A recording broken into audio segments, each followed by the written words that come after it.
Numerator और denominator से हमने मैक्सिमम क्वेश्चंस अपने कंप्लीट कर लिए।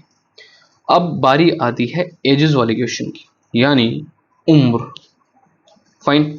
अब ये किसके साथ किसका रिलेशन बिठाएगा? पति का पत्नी के साथ, बेटे का पिताजी के साथ, मम्मी का बेटिया के साथ। देख लेते हैं, बस हमें तो सोल्व करके उन्हें उनकी एज बतानी है भैया, क्योंकि उनकी मैथमेटिकल कैलकुलेशन वीक है और हमारी है स्ट्रोंग।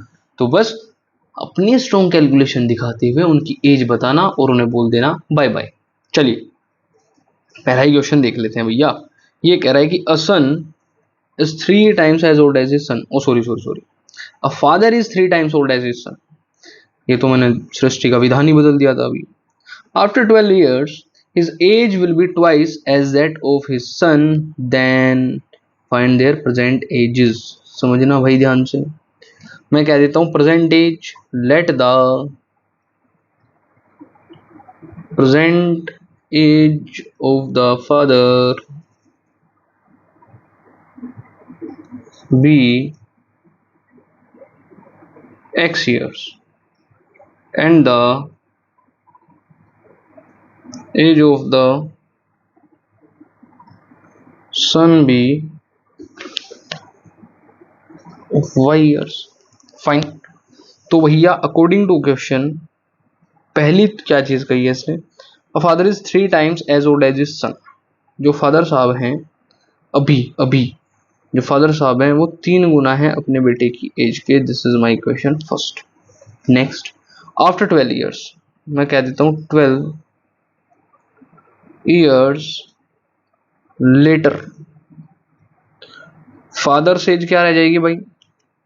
फादर्स एज आपकी बचेगी x + 12 and son's age y + 12।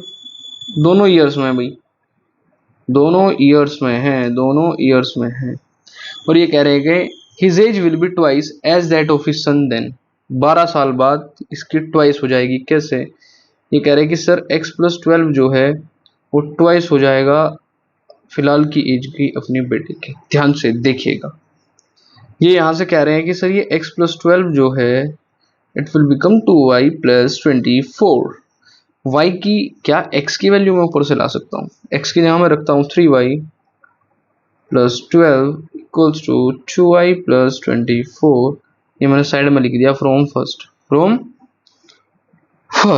तो 3y - 2y, 3y - 2y = 24 - 12।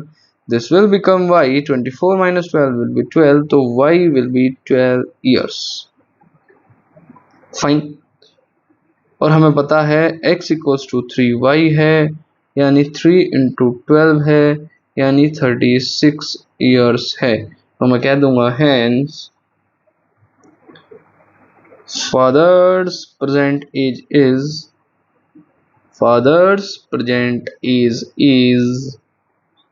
36 years and son's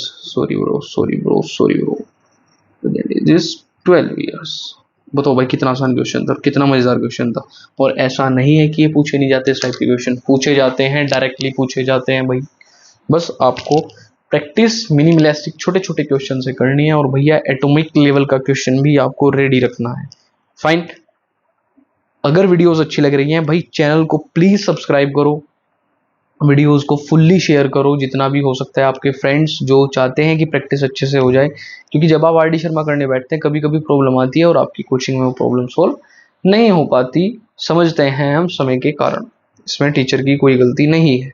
तो भाई वो जिम्मेदारी उस टीचर की हमने ले ली, हम आपको इसकी खूब प्रैक्टिस कराएंगे। आप जुड़े रहिएगा हमारे साथ। मिलते हैं नेक्स्ट वीडियो में, तब तक के लिए थैंक यू सो मच।